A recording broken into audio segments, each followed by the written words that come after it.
Hello. Today we are going to talk about when appending digits of any length generate composite numbers.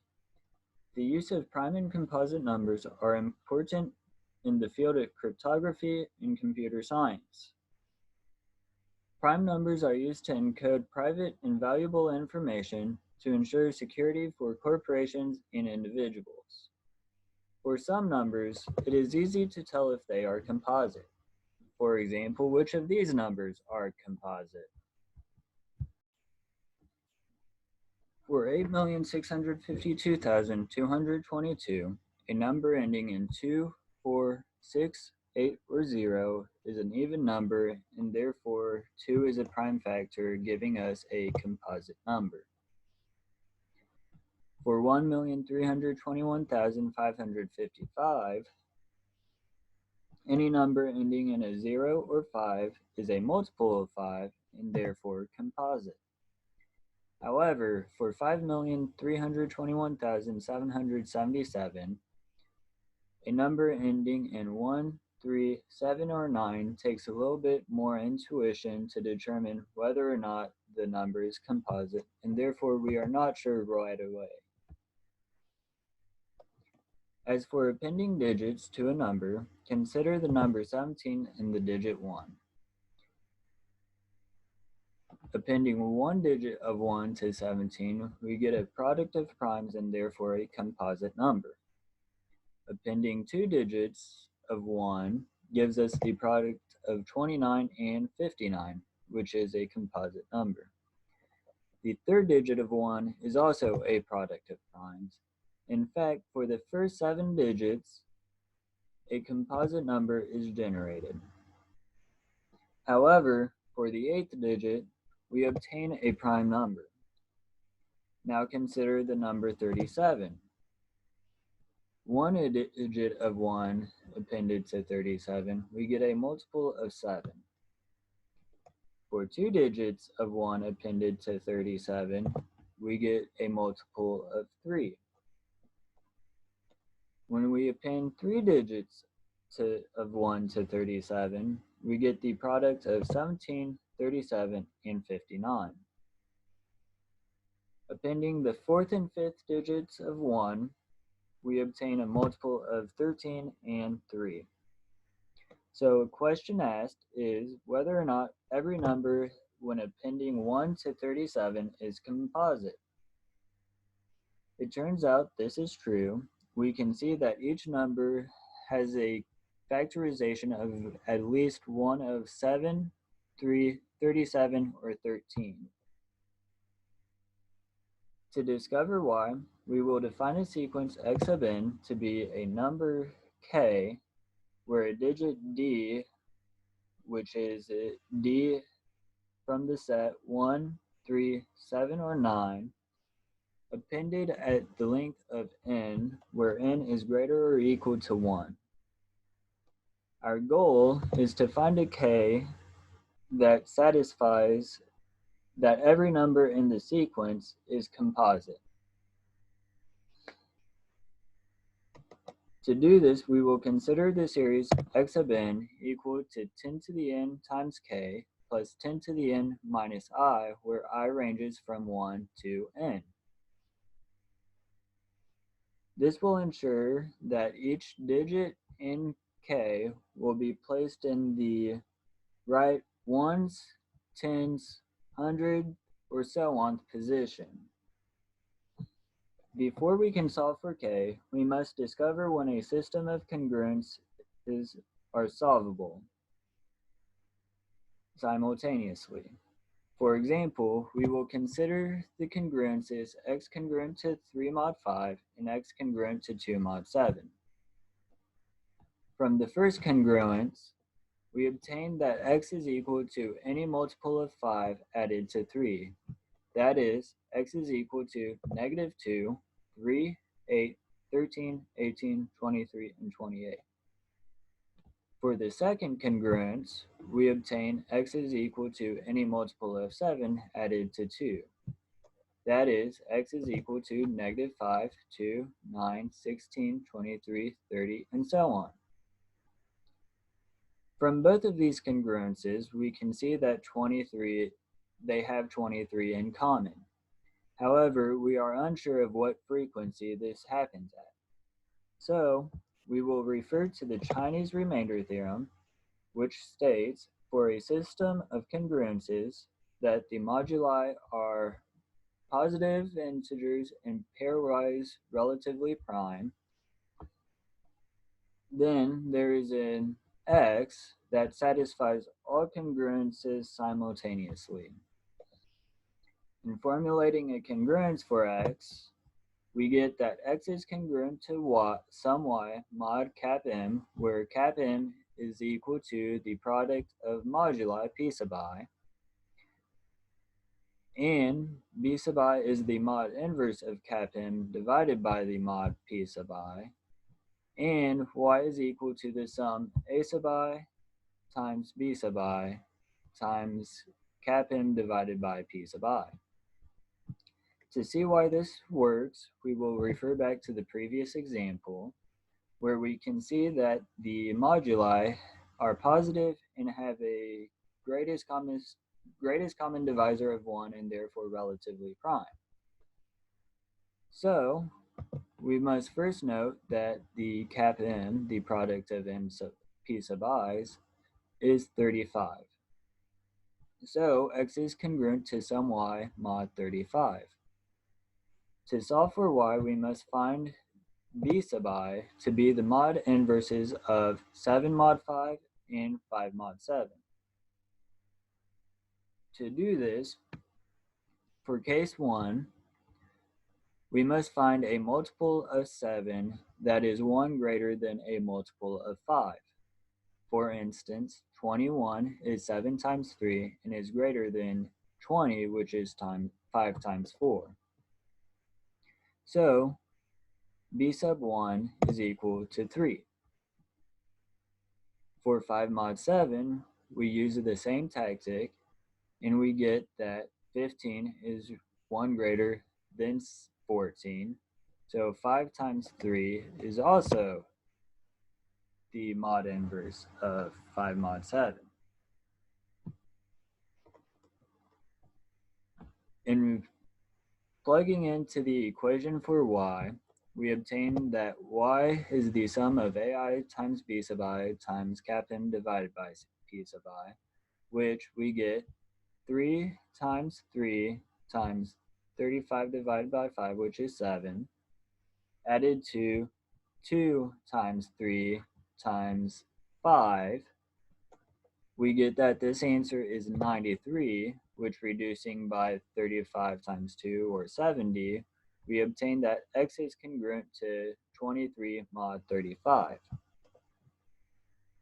In referring back to the sequence x sub n, we will consider the 4 cases for a number x sub n inside the sequence, where the length n can be of one of these 4 forms, which are incongruent to 2 mod 3, incongruent to 0 mod 3, incongruent to 1 mod 6, and incongruent to 4 mod 6.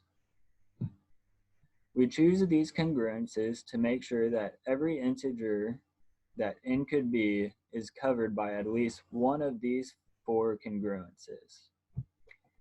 We will then find a condition on k that makes x sub n divisible by some prime p sub I, where p sub I is from a prime factor of 10 to 1 of the moduli subtracted by 1.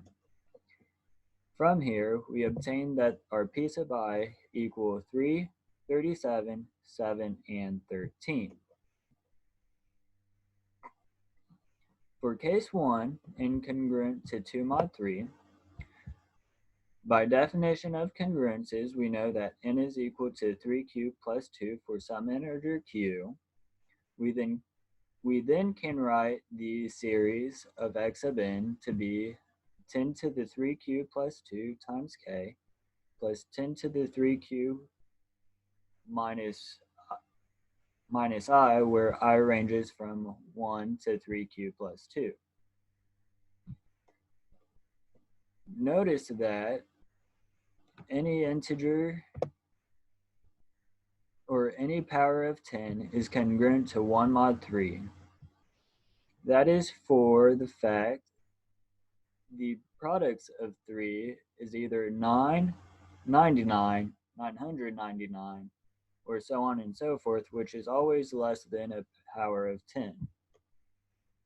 So we can write x sub n is congruent to 1 times k plus 1 times d plus 1 times d, all the way down to 1 times d, which we have 3q plus 2 minus 1 factors for the 10 to the 3q plus 1 terms all the way to the 10 to the first term, and another 10 to the 0 term to have 1. So we can rewrite this as x sub n congruent to k plus 3q plus 2 minus 1 added another 1 times d, which the 1's will cancel out, and 3q is equivalent to 0 mod 3, so we can rewrite x sub n congruent to k plus 2d mod 3. For x sub n to be divisible by 3, xn will be divisible by 3 if and only if k is congruent to 1d mod 3. For case number 2, incongruent to 0 mod 3 implies n is equal to 3q for some integer q. We can write the series as 10 to the 3q times k plus 10 to the 3q minus I, where I ranges from 1 to 3q,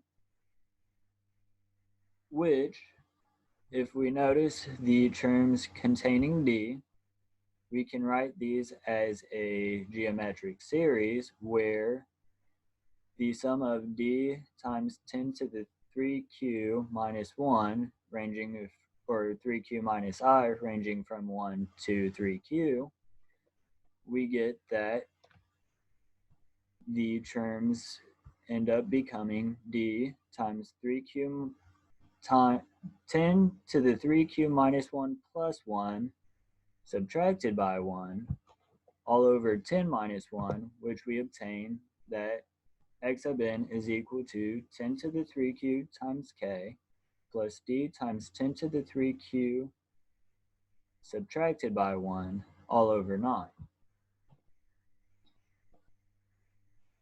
Notice that 10 to the 3 is congruent to 1 mod 37 from how we chose our p sub I, referring to 10 to the 3rd minus 1 is equal to the prime factorizations of, which has the prime factorization of 37.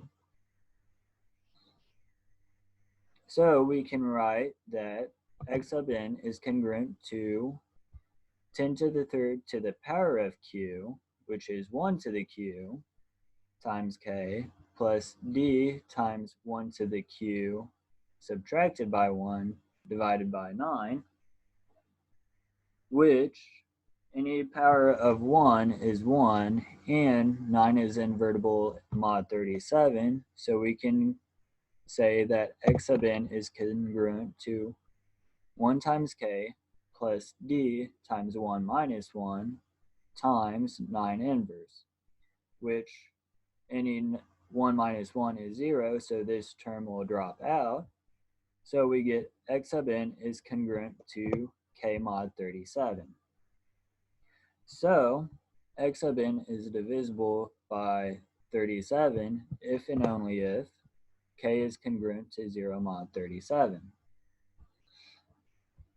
For case 3 and 4, we will use a similar approach to case 2, where we will use the geometric series and the fact that how we chose our p sub I, 10 to the 6 is congruent to the 1 modular p sub I.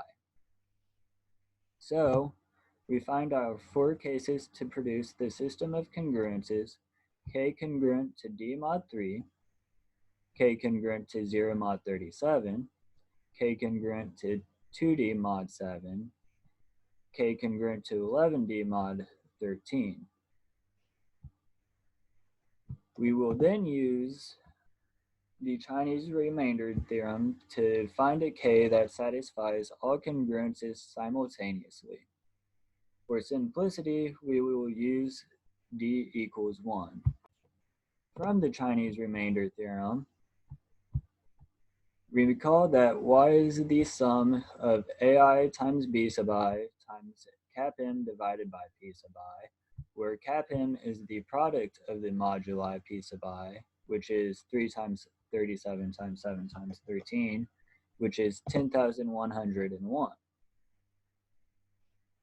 Then we need the integer b sub I to be the modular inverse of cap n divided by the mod p sub I, which we get for each case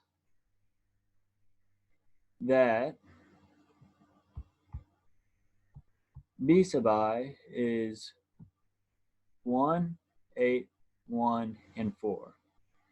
So we then can plug into our y, which we will say k is congruent to y already, and have a sub I times b sub I times cap n divided by p sub I be 1 times 1 times cap n divided by 3, which is here, 0 times 8 times cap n divided by 37, plus 2 times 1 times cap n divided by 7, and 11 times 4 times cap n divided by 13. We obtain then that k is congruent to 40,441 mod 10,101. Reducing this by 30,303, which is 3 times 10,101, we obtain that k is congruent to 37 mod 10,101. So we have obtained a k that the sequence x sub n, where d is appended of length n greater than or equal to 1, is composite for all numbers. We can also find for d equal to the digits 3, 7, or 9, in which we find the k to have the form of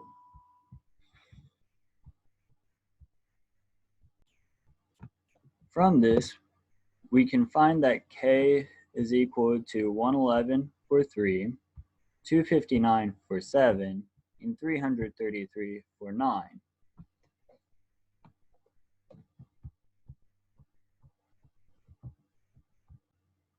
This helps us determine characteristics for sequences in which a composite number is generated to help us figure out which numbers are not likely to be prime.